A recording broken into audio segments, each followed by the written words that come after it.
Assalamualaikum warahmatullahi wabarakatuh. Selamat datang di channel Nazif Kifari. Pada video kali ini saya membahas mengenai diet-diet yang biasa digunakan untuk menurunkan berat badan.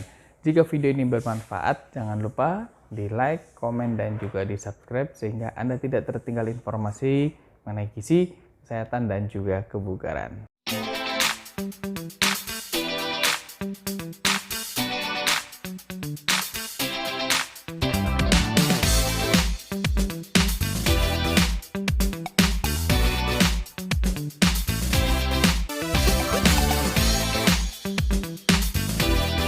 Nah, bicara mengenai diet, ternyata memang diet itu banyak jenisnya dan nama-nama populernya.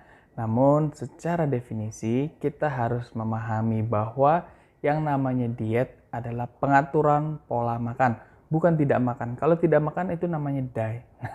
Itu yang harus kita perhatikan konsep utamanya.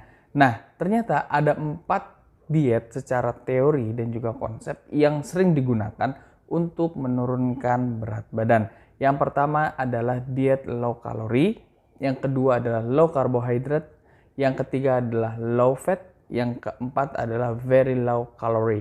4 diet ini yang secara umum biasa digunakan untuk menurunkan berat badan. Tapi memang ada plus minusnya, ada positif dan negatifnya. Baik, yang kita bahas pertama adalah terkait diet low kalori. Nah, diet low kalori ini mengonsumsi sekitar 800 sampai 1500 kalori. Nah, kemudian apa yang dikonsumsi? 55 sampai 60% adalah dari karbohidrat, kemudian fatnya atau lemaknya kurang dari 30%. Bagaimana terkait dengan penurunan berat badannya?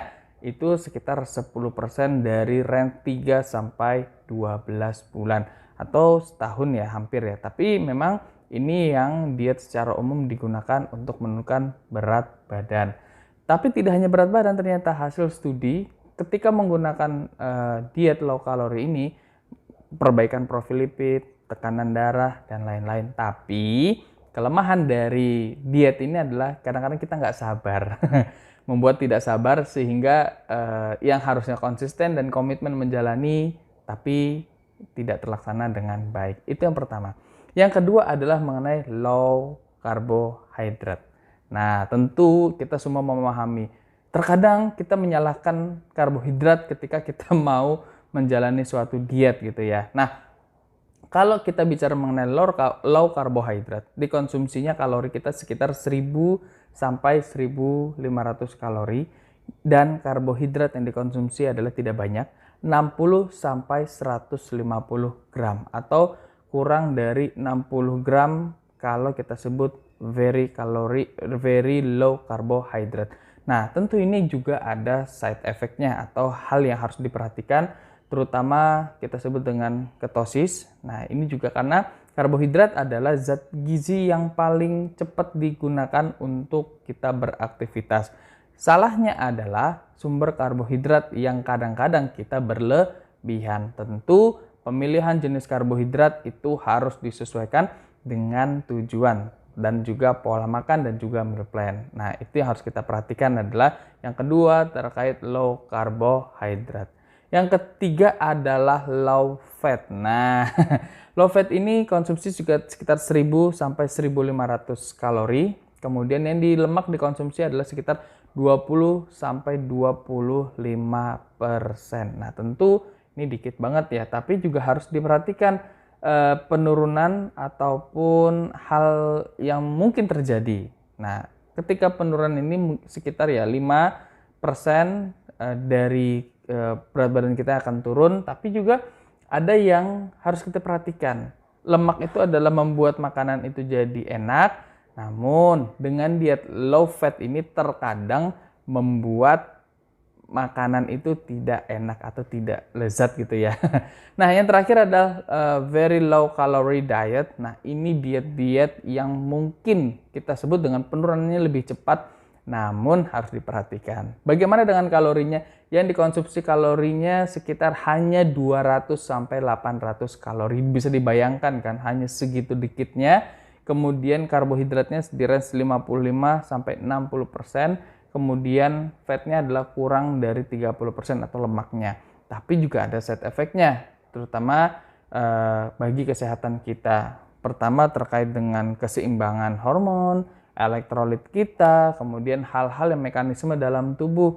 Nah, bagaimana dengan penurunan berat badan? Memang penurunan berat badan menggunakan very low calorie diet ini sangat cepat. Yang iyalah, kenapa? Kalori yang dikonsumsi aja sedikit. Nah, itu jangan sampai salah kaprah dan juga jangan sampai salah pemilihan diet. Nah, kalau secara umum, secara keseluruhan diet-diet yang tadi kita bahas, saya kalau secara pribadi menyarankan Anda untuk menggunakan atau mengaplikasikannya adalah diet low calorie.